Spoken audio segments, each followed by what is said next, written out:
Praise the lord.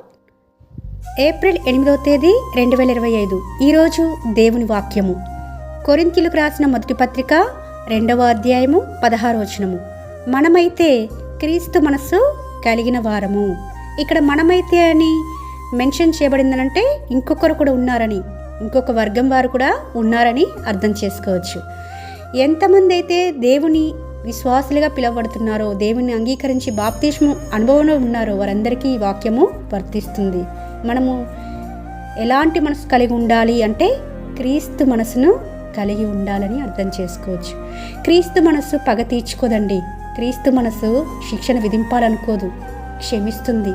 ఆయన మనసు క్షమించే మనసు, ప్రేమించే మనసు, శత్రు కోసం కూడా ప్రాణం పెట్టిన మనసు.